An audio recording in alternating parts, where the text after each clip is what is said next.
thankful for that, for not having any racist experiences. And I think that comes to me looking a certain way. I think once you're perceived by Koreans as pretty or beautiful, and I'm not trying to like toot my own horn or anything, but when Koreans look at me, they will think I'm pretty. And I'm very thankful for that. I'm not trying to be like, I'm the best, no. But because I am perceived this way, I think I have friends who are not perceived in the same way, that they're not considered pretty here. And for them, they have experiences where if they sit next to like an ajumma on the subway, the ajumma will like completely get up and like move, where I've never had that experience. But for me hearing my friend has those experiences, it's really saddening, because we might be black, but we're humans, you know? Like, there's nothing that makes us different from you guys, you know? So it's very disheartening, but I personally haven't experienced racism. I have really, let's see. I think one thing is like maybe sitting down in a bus, and then you can see like a lot of, maybe you like in a bus and then people are coming in and there's like a Korean person, there's space next to them, and then you're sitting here and there's space next to you. You can literally see someone like getting confused, oh my word, where can I sit? Because they don't want to sit next to you. And I found that maybe some people really, they get shy to speak. Maybe they feel like you would want to speak to them in English and they're shy to say maybe they don't speak English. And some of them I have recognized that it's because of they really don't know how to act around black people. So those are some of the things. And I think also in certain clubs, if I may say, or places of entertainment that we go to, there's certain places where they don't really allow foreigners to go in. So those are some of the racial things that I've experienced since I've been in Korea. So I think the one thing that really first came to me as like racism for the first time was when I was in Hongdae, and I went into a club, and everybody was like being led into the club, but then when it came to me and my friends, the guard just kind of was like, step to the side, and we stepped to the side, and then nothing was said after that. We were just left standing there. And then after that experience, I was like, oh wow, actually they really do this, because I heard about it before I came here, but to experience it for myself, that I wasn't allowed into a place just because of my skin color. Like safety-wise, like Korea is very safe, but those are like the only worries that I had, was like people stealing my things and stalking. That was about it. I wouldn't say, because the people around me didn't really have any experience in regards to South Korea, but I did my own research before coming here, and it did really help me a lot, because I found that as Koreans, Koreans deal with things differently from how we deal with things, I think, as black people. I think Koreans have a way of sort of like masking how they feel, and masking a lot of, like, if they experience maybe something negative, they wouldn't really come out and say, okay, I don't like 1, 2, 3. Whereas as black people, sometimes, especially for myself, I am very confrontational, nicely confrontational. I like it when someone comes to me and tells me that, oh, I have a problem with 1, 2, 3.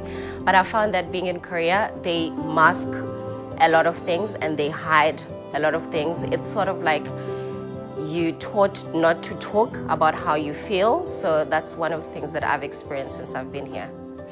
I think Korean people should not generalize. They should really get to know a person for who they really are.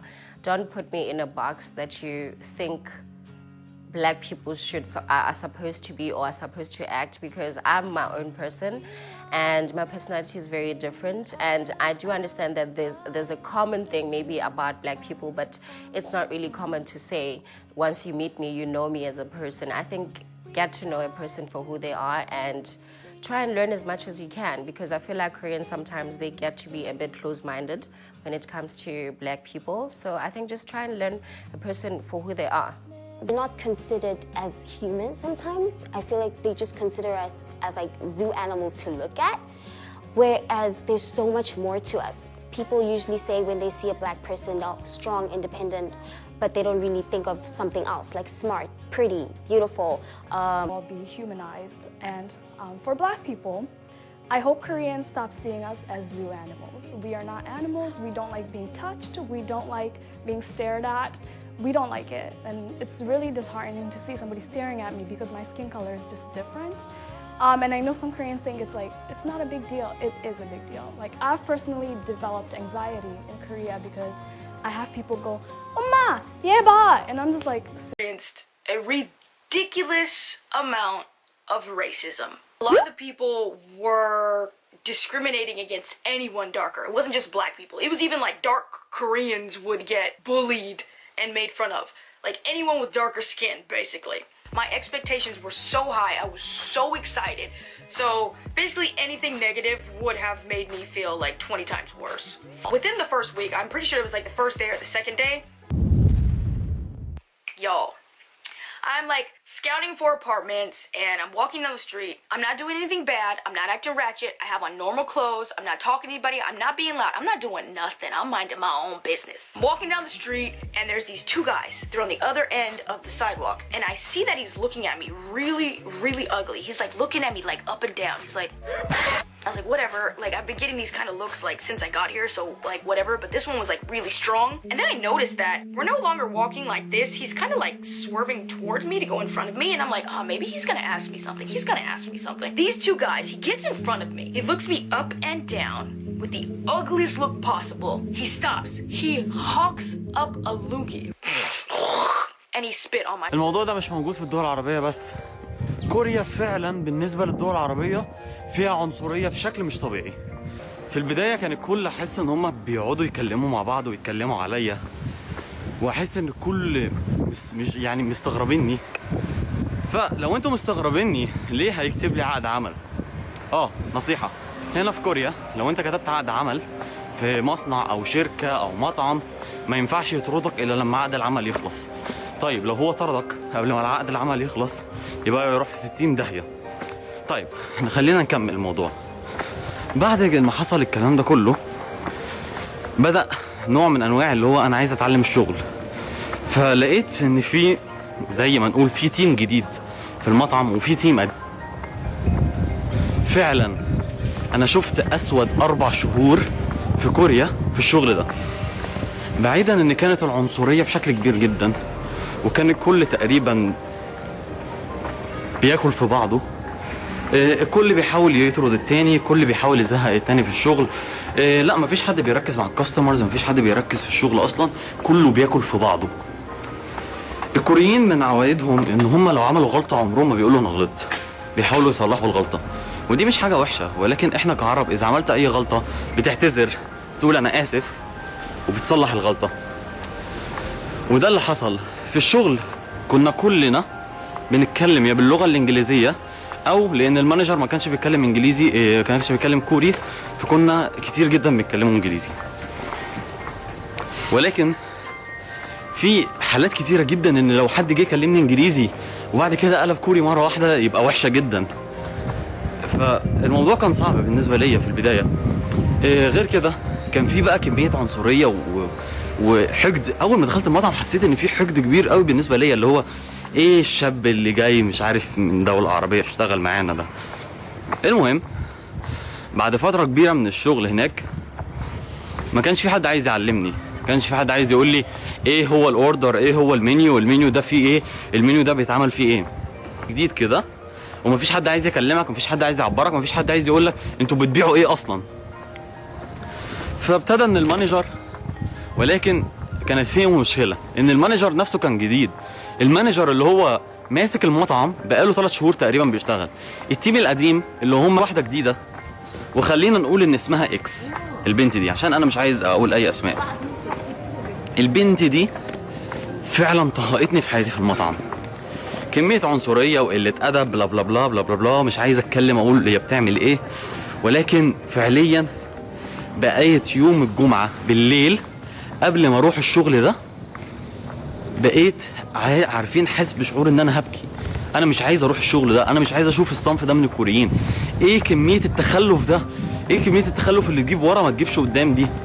بقيت كل يوم جمعه بالليل، فعلا الشغل كان سبت وحد، كل يوم جمعه بالليل ما اعرفش انام، اتنيني اسمع اغاني وتنيني مصدوم ان انا في كوريا. لو انت حطيت راسك في راس الكوريين انت هتخسر، لان من النهايه فكر فيها. لو جه واحد مثلا ليتس سي من ماليزيا وجي يشتغل في مطعم في بلدك الام، لا ليتس سي انا مصري وانتوا كمان مثلا تعتبروا مصريين اللي بيشتغلوا، وجي واحد مصري وواحد ماليزي بيشتغلوا في مطعم والاثنين اتعاركوا مع بعض، تعتقدوا هيمشوا مين؟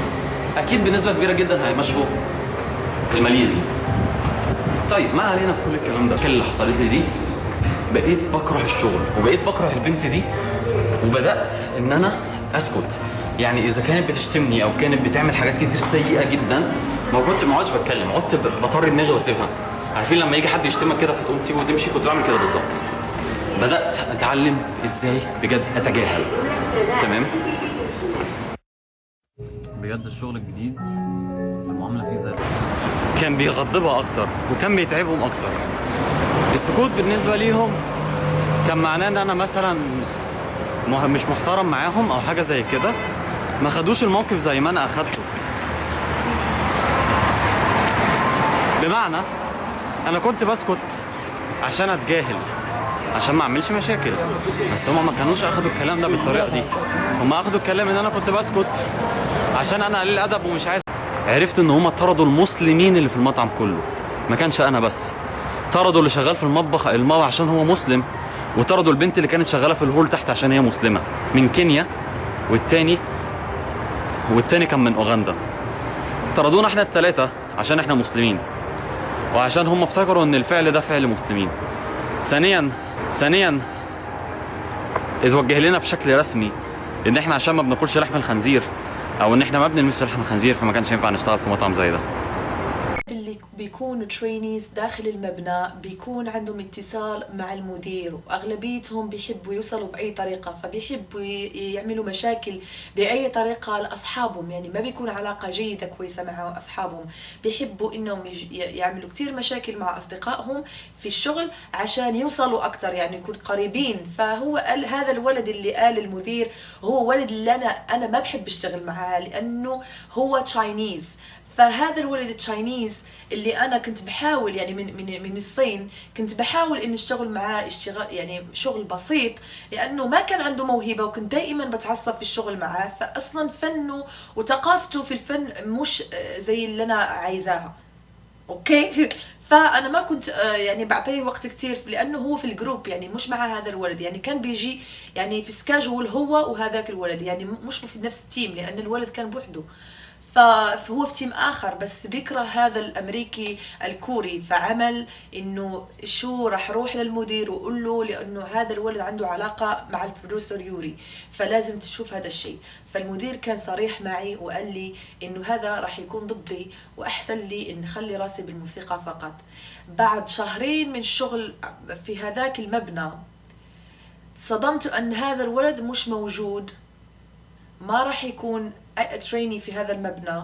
زائد البنات كانوا 7 وهلا هم 4 فقط، لأن البنات انطردوا والولد انطرد.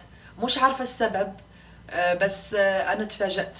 بعدين هذاك اليوم شفت كتير أشياء أنا انصدمت فيها، وعرفت أن الحقيقة اللي كنت أنا بسمعها من ناس أصدقائي مغنيين ومعروفين وأغلبيتهم كانوا ترينيز وأغلبيتهم ما بقوا ترينيز. يعني قالوا لي إنه الحياة اللي بيشوفوها في الدراما أو الحياة اللي بيشوفها أن الكي بوب بيوصل مش سهل. فهذا we call it the dirty business. أنا اللي شفته صدمت فيه. وبعد هذه الشركة هذه وقفت العمل لمدة 4 شهور، وأنا لازمني أخرج من هذه الشركة وروح لشغل آخر. فكان يمكن إرادة ربي أني ما أبقى في هذه الشركة لأن كنت راح توجه لي مشاكل كتير. بس